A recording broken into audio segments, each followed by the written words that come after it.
He was born enslaved. Nobody gave him a name. Nobody taught him to read. Nobody believed he could think for himself.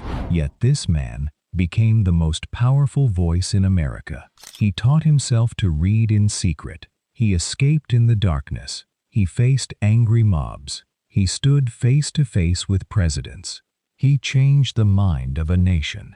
His name was Frederick Douglass, and his words were his freedom. But here is the mystery. How did a person born with nothing, treated as less than human, rise to become a man that America could not ignore? How did he transform chains into courage?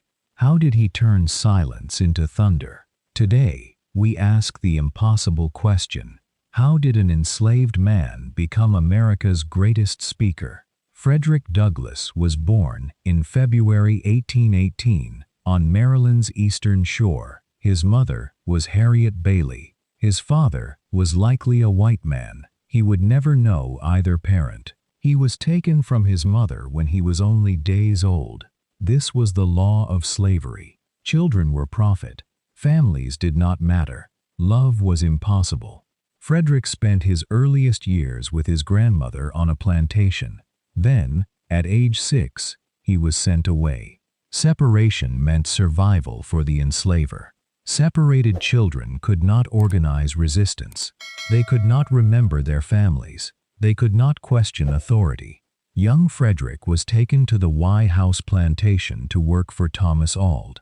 There, he experienced his first real cruelty. He watched people being whipped. He heard screams at night. He learned that human beings could be treated worse than animals. His spirit was broken, not completely, but broken enough that hope felt dangerous. At age 8, something extraordinary happened. Frederick was sent to Baltimore to live with Hugh Auld, the brother of his enslaver. In Baltimore, Frederick met Sophia Auld. She was different from other white people he had known. She treated him with a strange kindness. One day, Sophia began to teach Frederick the alphabet. Just a few letters, just a few words. But those letters became his revolution. Hugh Auld discovered the lessons and became furious. He told Sophia to stop immediately. He said that teaching a slave to read was the most dangerous thing possible. He was right. He understood the power of words. He understood that reading led to thinking. Thinking led to questions. Questions led to rebellion. But Frederick was already awake. He had tasted learning. Now he could not stop. At night, he hid books under his clothes. He went to the docks and watched workers. He copied letters in the dirt with a stick. He memorized passages from newspapers. He traded his food for lessons with poor white children who pitied him. Slowly, impossibly, Frederick Douglass taught himself to read. He was the only enslaved person on the plantation who could. This knowledge became his weapon. This knowledge became his hope. Every word he read was a key. He was quietly, secretly preparing to escape. At age 15, Frederick was sent back to the countryside. His enslaver wanted to break his spirit. They sent him to work for a man named Edward Covey, known as a slave breaker. Covey's job was to crush the will of resistant slaves. He used starvation. He used whips. He used psychological terror. Frederick worked from dawn until darkness. He was given barely enough food to survive. He was beaten for the smallest mistakes. His body became weak. His spirit began to shatter. But in 1834, something changed. Frederick refused. A man named Edward Covey began to whip him over something trivial. Frederick did not run. He did not beg. He fought back. They struggled for hours. Covey could not break him. From that moment, Frederick knew something profound. A man who resists, even against terrible odds, is no longer a slave in his mind. Freedom begins in the heart. The body may be in chains, but the spirit can be free. After this moment, Frederick's will became unbreakable. He began to meet secretly with other enslaved people. He taught them to read. He told them that freedom was possible, that resistance was possible, that even though slavery tried to make them believe they were worthless, they were not. In 1838, at age 20, Frederick Douglass decided to escape. The plan was simple but dangerous. A friend had forged papers saying Frederick was a free black sailor. These papers could be his passport to the North. On September 3, 1838, Frederick Douglass left Maryland. He traveled by train. He traveled by boat. He expected to be caught every moment. He expected to be sent back to slavery. He expected to be punished for his escape. But he made it. He arrived in Philadelphia, then traveled to New York City. For the first time in his life, he was truly free. No master, no chains, no one telling him where to go or what to do. He changed his last name from Bailey to Douglass to hide his identity. He found work as a laborer. He met Anna Murray, a free black woman who had helped him escape. They fell in love. They got married. But Frederick Douglass could not simply live quietly. His mind would not let him rest. Every day, he thought about the people still in slavery. Every day, he thought about his mother, his brothers, his sisters. They were still enslaved. Freedom, he realized, meant nothing if he alone was free. The pain was unbearable. He began to attend meetings of abolitionists. These were white people and black people working together to end slavery. In 1841, Douglass spoke publicly for the first time. He was terrified. His voice shook. His hands trembled. But he spoke. He told his story. He told the crowd what slavery truly was. Not abstract injustice, but personal terror. Not distant evil, but daily cruelty. The audience was silent. Then they erupted. They realized something that no white person had truly understood before. They were hearing slavery from someone who had lived it. They were hearing truth. After that speech, Frederick Douglass never stopped speaking. He traveled across America. He gave hundreds of lectures. He wrote books. He wrote newspapers. He became the most powerful voice against slavery in the entire country. White people who had never questioned slavery began to question it. People who thought black people were inferior heard Douglass speak and knew that was a lie. He was changing America, one speech at a time, one person at a time, but he was changing it. By the 1850s, Frederick Douglass was famous, but his greatest work was only beginning. He did not just give speeches, he wrote. His autobiography, Narrative of the Life of Frederick Douglass, an American Slave, published in 1845, became one of the most powerful books in American history. In it, he revealed his true name. He revealed the names of his enslavers. He risked everything by telling the complete truth. The book sold thousands of copies. It was translated into other languages. It reached people across the Atlantic Ocean. In Europe, Douglass became famous too. He traveled to Ireland, Scotland, and England.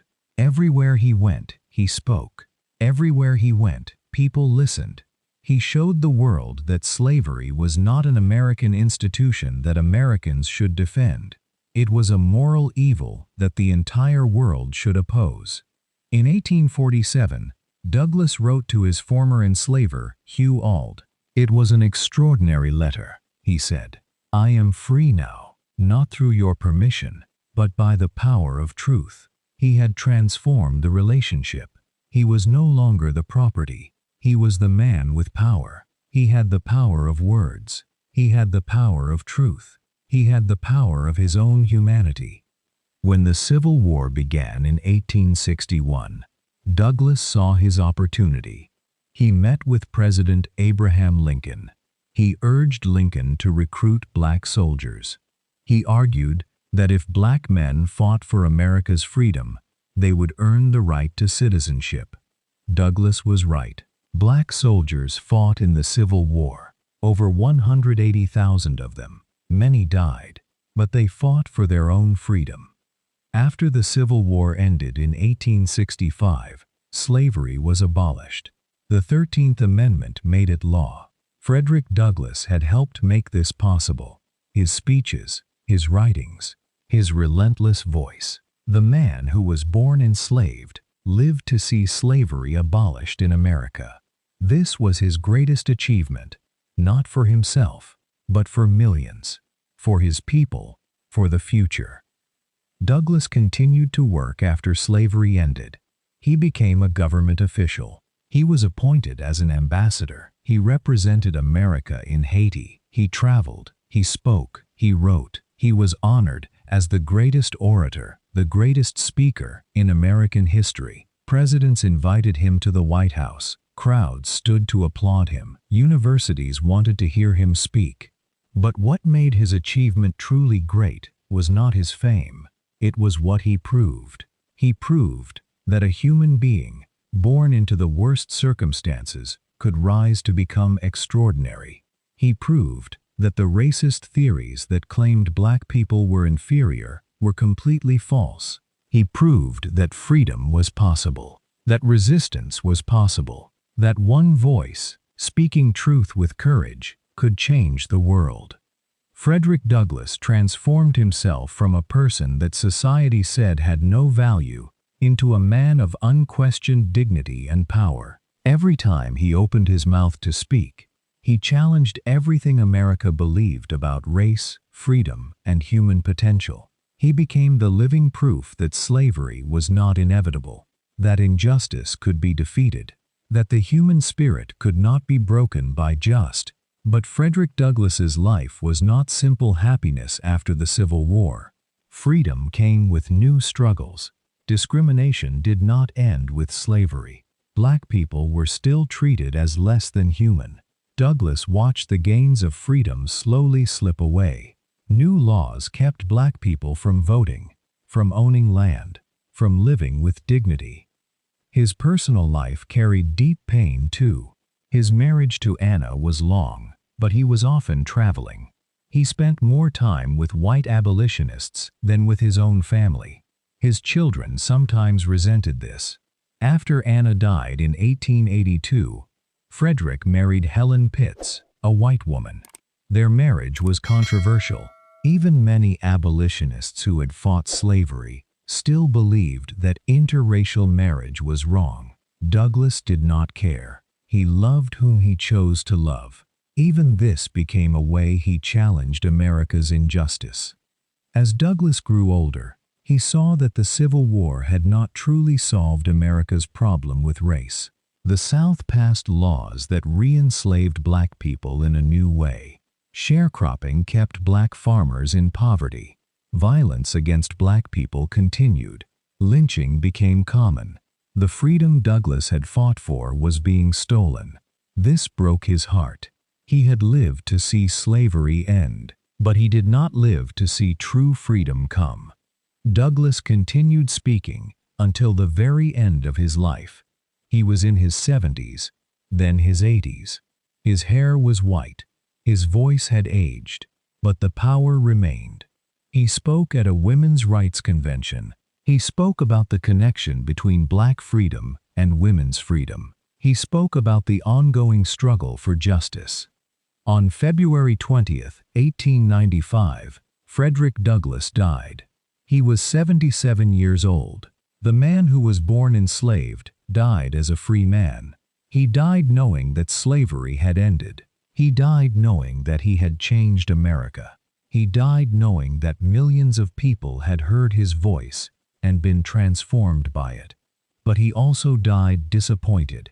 He knew that the battle was not over. He knew that racism would continue for generations. He knew that America still had a long way to go, yet he had given his entire life to the struggle. Every speech was a step forward. Every word was a challenge to injustice. Today, more than 125 years after Frederick Douglass's death, his words still matter. His speeches are still studied. His books are still read.